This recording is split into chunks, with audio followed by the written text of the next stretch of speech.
Pelo amor de Deus, faz um negócio decente aqui, porque isso aqui me dá até raiva. Desce, nesse vídeo aqui, vamos fazer uma avaliação de um projeto de ciência de dados. Eu vou até uma competição muito famosa entre os cientistas de dados, chamado Kaggle, onde eles publicam projetos dessas competições, e esses projetos eles são públicos. A gente consegue ver o código, ver os gráficos, ver tudo que ele fez ali. Vamos pegar um projeto desse e vamos avaliar, para entender o que as pessoas estão fazendo correto, o que estão fazendo errado, e o que a gente pode aprender com esse processo também. Então eu escolhi um projeto aqui bem legal chamado Airline Loyalty Campaign. Então é uma campanha de uma empresa aérea sobre um programa de fidelidade, tá? Quando a gente clica aqui nesse link, ele mostra pra gente os dados, né? O problema real. Então esse aqui é o problema real, né? Nós precisamos analisar o impacto de uma campanha para um programa de fidelidade, né, de uma companhia aérea. Aqui tem um conjunto de dados. Então, a companhia aérea ela implementou uma campanha promocional com o objetivo de melhorar o engajamento do programa. O conjunto de dados ele contém informação com relação aos logins, né, ao engajamento, aos cancelamentos dentro desse programa de fidelidade e também alguns dados demográficos dos clientes, tá? Então, a gente tem aqui dois conjuntos de dados. O primeiro chama Customer Flight Activity.csv, que tem essas colunas aqui, né? Então, o número do cartão de fidelidade da pessoa, o ano, o mês, todos os voos que ele agendou, né? Os voos em companhias que ele fez, todos os voos que ele realmente fez, a distância que ele percorreu, os pontos que ele acumulou, os pontos que ele trouxe de volta, né? Ele recuperou para poder usar como benefício e o quanto que isso custou em dólar, ou seja, os pontos quando convertidos para dólares, quanto que é o equivalente a isso. E temos aqui um outro conjunto de dados que é o Customer Loyalty History, que deve ser um histórico aqui da usabilidade do cliente, né? Então, você tem, novamente, o número da fidelidade, o país, a província, a cidade, código postal, gênero, educação, salário, estado civil, né? O tipo de cartão, o quanto ele já gastou na empresa, o tempo em que ele está participando, engajado no programa, né? O ano, o mês, o ano que ele fez o cancelamento e o mês que ele fez o cancelamento, caso aconteceu. Então, esse aqui é o problema de negócio, tá? A gente não tem aqui nenhum tipo de referências ou sugestão do que é para fazer com esse conjunto de dados, mas vamos dar uma olhada aqui em relação ao que os competidores fizeram, né? A gente vai analisar esse código aqui para entender o que as pessoas elas fizeram. Bom, eu peguei uma aqui das soluções. Um daqueles três ali eu escolhi aqui uma solução para a gente dar uma avaliada nesse projeto. Então, a primeira coisa, a pessoa ela começa importando aqui os módulos que ela vai usar, né? As bibliotecas. Aqui ela já coletou os dados, então ela fez uma leitura daquela planilha para transformar isso aqui dentro de um data frame. E aqui a gente tem, então, todos os dados completos, né? A gente tem 405 mil linhas, 624 e 10 colunas, tá? Eu acho que está faltando o outro conjunto de dados aqui. Eu acho que ela puxou só um aqui, tá? E aí o problema é o seguinte, que ela escreveu. O dataset ele mostra um relatório da aviação de vários clientes de diferentes países. E nós vamos usar isso para fazer uma regressão e uma classificação, um algoritmo de regressão e classificação no conjunto de dados e prever o impacto perfeito do cliente dentro da companhia aérea baseado na sua campanha de fidelidade. Então, o que ela está tentando fazer aqui, ela vai tentar calcular o impacto de cada um dos clientes para a empresa, selecionando eles por programa de fidelidade. Então, isso aqui foi um problema que ela escreveu, tá? Então, ela criou esse problema de negócio aqui para tentar responder com esses dados. Bom, a primeira coisa que ela faz, ela inspeciona as 6 primeiras linhas. Aqui, depois ela faz uma inspeção mais geral, contando praticamente qual é o tipo de coluna e também se existem alguns valores vazios. A gente pode olhar aqui que não tem valores vazios, tá? Ela faz um describe, que é basicamente mostrando aqui algumas métricas da estatística descritiva em cada uma das variáveis que são numéricas, para entender basicamente, né, a média, a quantidade de valores, desvio padrão, mínimo, aqui os percentis e também o máximo. Então, ela faz isso para cada coluna aqui. E aqui, Desce, já começa um ponto, tá? A minha pergunta, que é sempre o meu questionamento para os alunos, é o seguinte: você tem que entender por que você está aplicando as coisas. por que você nesse momento aqui faz uma estatística descritiva? Nesse momento, ou melhor, por que é importante contar o número de linhas aqui? Né? Por que a média é importante? O que a média quer dizer nesse cenário? O que o desvio padrão ele quer dizer nesse cenário aqui? Por que vale a pena você calcular o mínimo, o máximo e os percentis? O que cada informação dessa ajuda você a criar a solução para esse problema? Porque os estudantes, muitas vezes as pessoas que querem migrar para a área de ciência de dados, eles ficam jogando ferramentas aqui, né? Calcula média, mediana, moda, desvio padrão, aí foi lá no livro, aprendeu um negócio diferente, aplicou aqui e não sabe muito bem como interpretar o resultado que essa ferramenta ela retorna. Porque tanto a média, o desvio padrão, quanto os percentis, elas são ferramentas. Quando você aplica sobre os dados, ela te mostra um resultado. E você tem que saber interpretar esse resultado. Ou melhor, por que você aplicou aquela ferramenta? Né? O que aquele resultado te ajuda, por exemplo, a dar o próximo passo? Então, você precisa entender como usar a ferramenta, como interpretar ela e por que você está usando ela. Aqui, do jeito que está jogado. A pessoa fez um describe aqui, beleza. Qual é a conclusão que ela tira disso? Cara, a coluna year, por exemplo, o ano, faz sentido ou não faz para esse problema, baseado nesses resultados que ele trouxe aqui? Né? Total flights. Né? Essa média, mediana, desvio padrão e tal aqui faz sentido para o Total Flights? Né? O que quer dizer esse monte de zero aqui? Ó? Por que o mínimo e o 25% aqui é zero? O que isso quer dizer? O que isso já traz para a gente de informação? Então, é isso que eu gostaria que essa pessoa tivesse escrito aqui embaixo. Olha, estou observando aqui a coluna Total Flights, eu estou vendo que o mínimo é zero, né? E 25% dos dados aí ordenados são zero. E a minha conclusão sobre isso, né, é que a gente tem vários clientes que nunca fizeram nenhum voo. Por isso que 25% menor dos dados são zeros. Né? Mas o que isso diz pra gente? Pô, tem muita gente na base que não fez nenhum voo. O que você pode tirar de conclusão que pode te ajudar a fazer o projeto mais pra frente? Então, é sempre essa a indagação que eu faço para eles. Cara, por que você usou essa ferramenta? Tá, te deu esse resultado aí, mas o que isso te ajuda pra frente? Geralmente as pessoas, elas perdem um pouco a capacidade de pensar por si só e fica seguindo receita. Fica seguindo receitinha do tipo, faz isso, faz aquilo, mas não tá nem pensando mais pra fazer, né? Virou aquilo ali, virou uma coisa mecânica, né? Você não tá nem pensando mais pra fazer aquilo. Então, toma muito cuidado com isso, tá? Pra não fazer um projeto igual dessa pessoa aqui que você não entende porque ela fez esse describe, tá? Bom, continuando. Aí ela viu aqui o formato, né? Linhas e colunas. Contou quantos nulos tinham, não achou nenhum. Por que contar nulo é importante? Por que dados faltantes num conjunto de dados é ruim?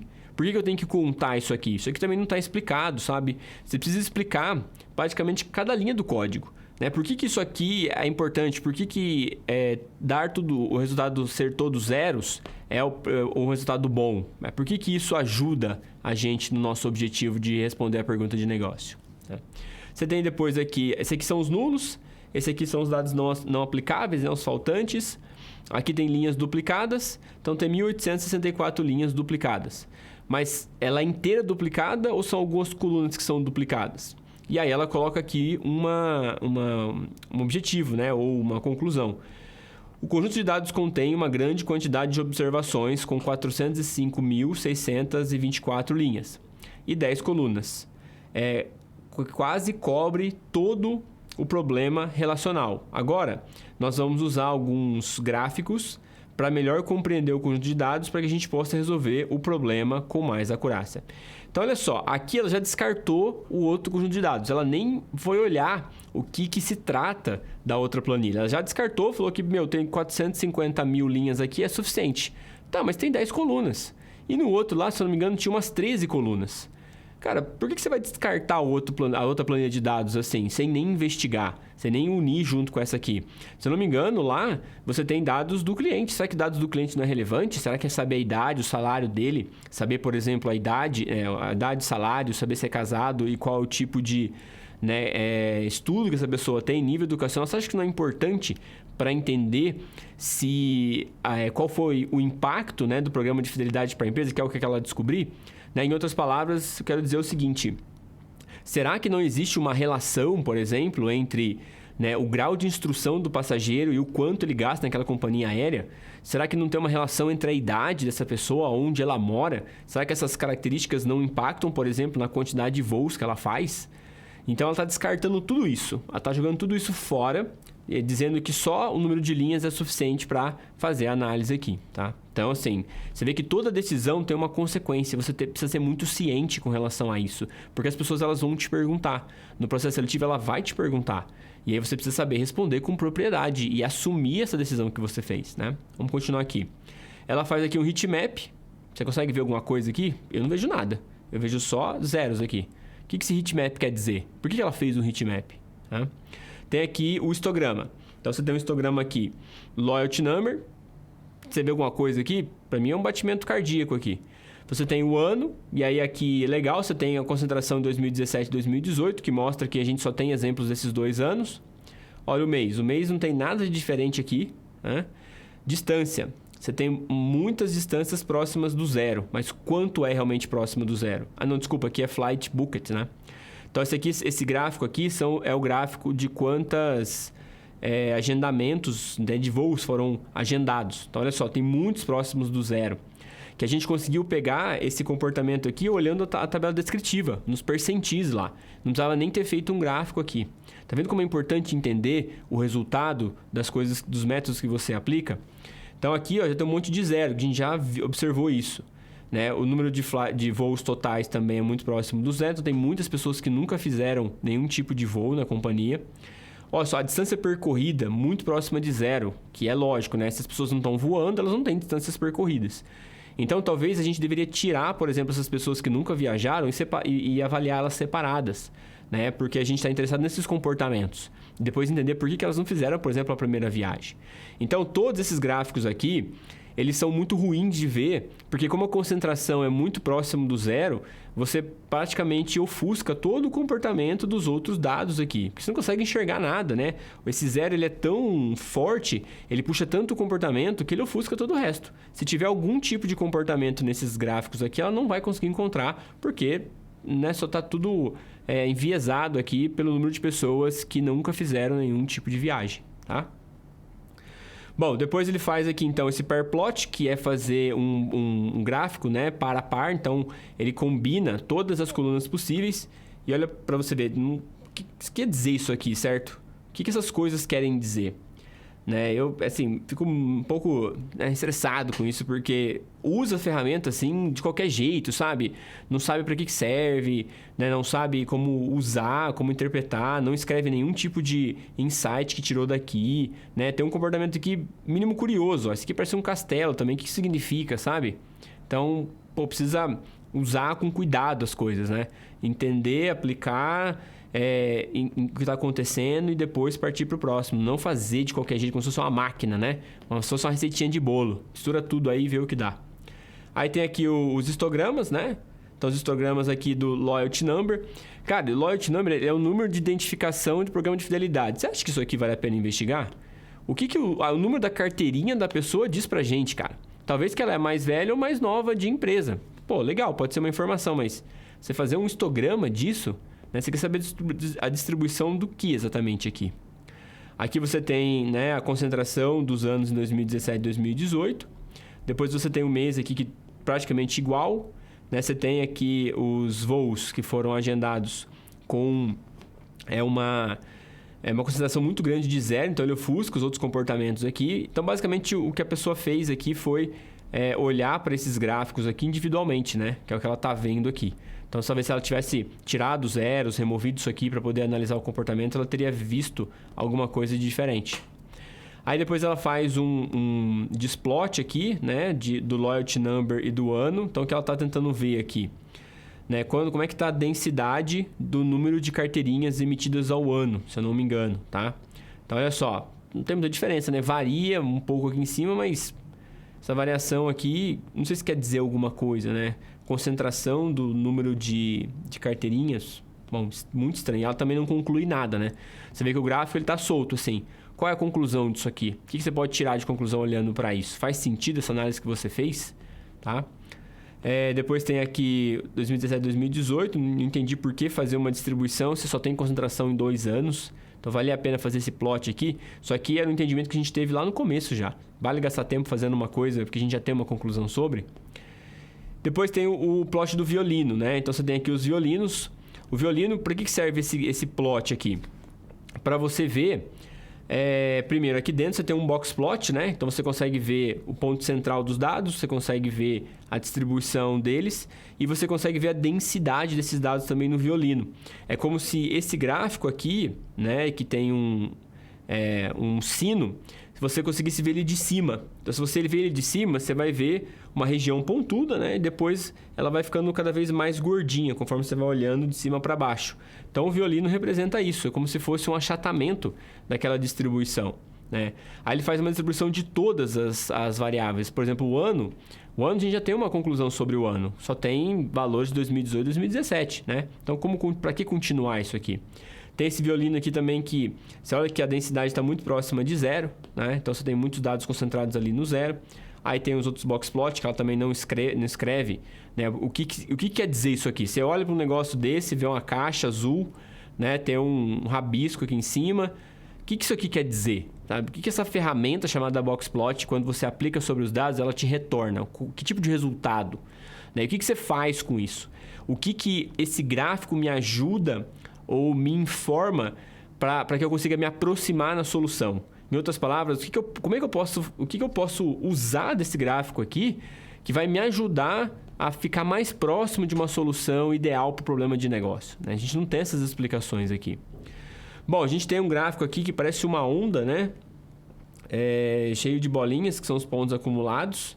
A gente tem outro aqui também, também não tem nenhuma explicação, né, do que significa isso, se isso aqui faz sentido ou se não faz sentido, né?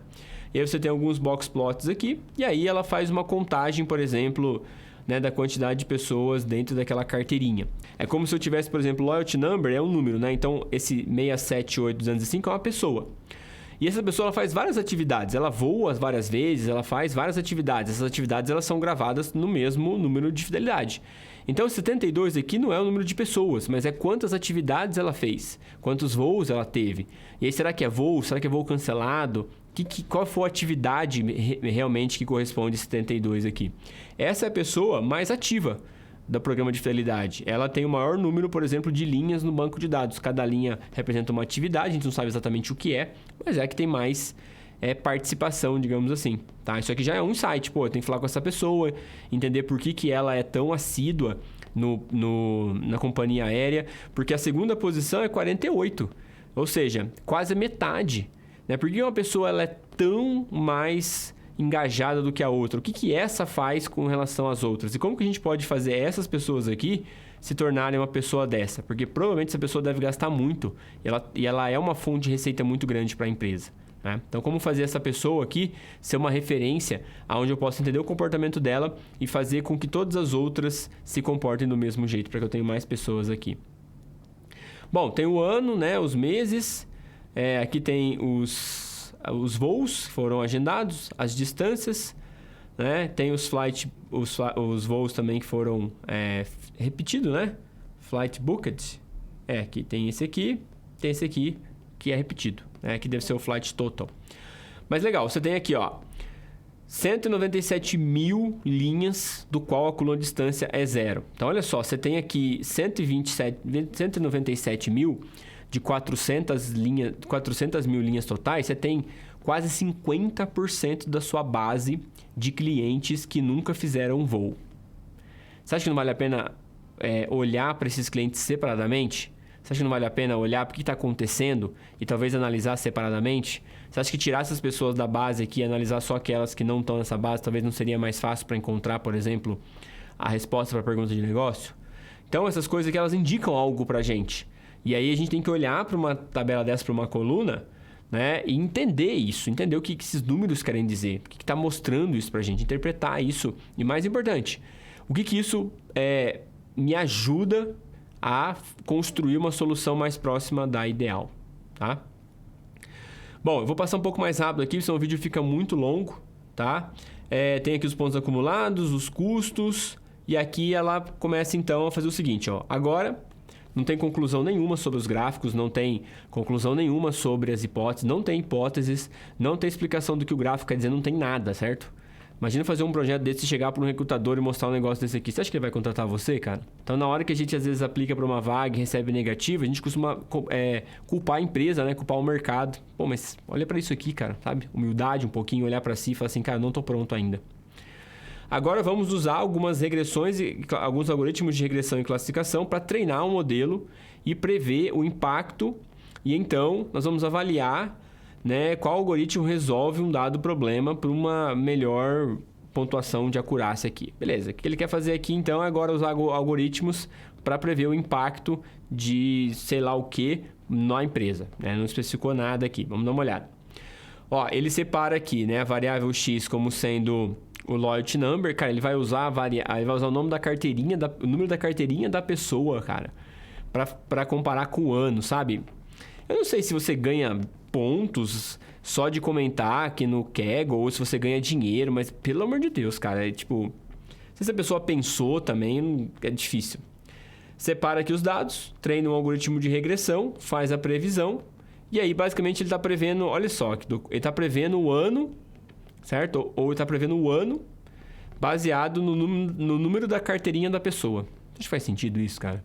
Talvez faça, no sentido de se o ano começou com a carteirinha 1 e aí passou o ano inteiro matriculando pessoas e no último dia do ano você matriculou 1.000 pessoas, a carteirinha número 1 até a carteirinha número 1.000 vai estar dentro de 2017, por exemplo. E aí a partir de 1.001 foi para 2018, mas o que isso quer dizer para a empresa, o número da carteirinha da pessoa, sabe? Enfim, aí ele faz aqui a avaliação, calcula o erro e ele não explica o que é esse erro. O que esse número quer dizer, cara? Você tem aqui, esse número é, sei lá, deve ser trilhões, quatrilhões aqui. O modelo é bom ou é ruim? O número deveria ser muito grande mesmo ou deveria ser próximo do zero? Tá? O que esse erro aqui quer dizer? Por que a MSE foi a escolha dele para essa avaliação aqui? Depois ele usa o MAI. O MAI deu 549. 549 o quê? É 1.000.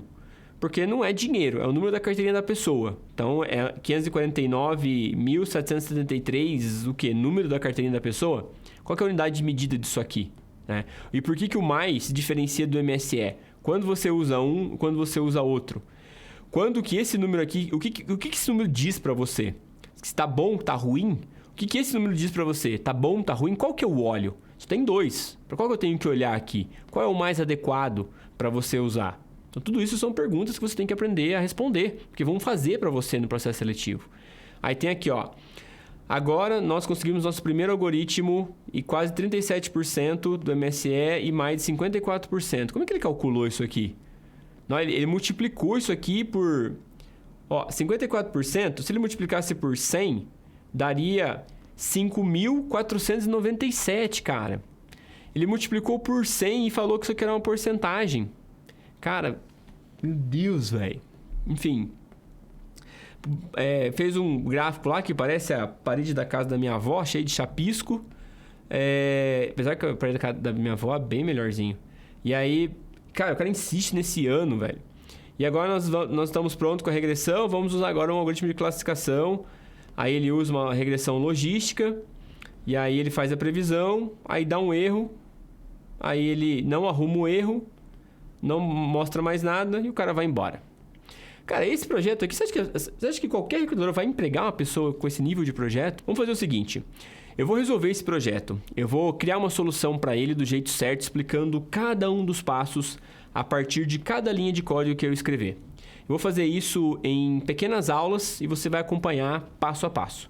E quem quiser participar, eu vou deixar o link na descrição desse vídeo aqui para você clicar, participar e fazer o acompanhamento meu, criando do zero a solução para um problema de negócio para esse projeto aqui em específico. Para você ver realmente como fazer um projeto profissional de ciência de dados, sabendo explicar passo a passo de tudo que você escrever e interpretando o resultado das ferramentas que você escrever. Então o link está aqui embaixo. Se você quiser acompanhar, está super convidado. Vamos, pelo amor de Deus, fazer um negócio decente aqui, porque isso aqui me dá até raiva.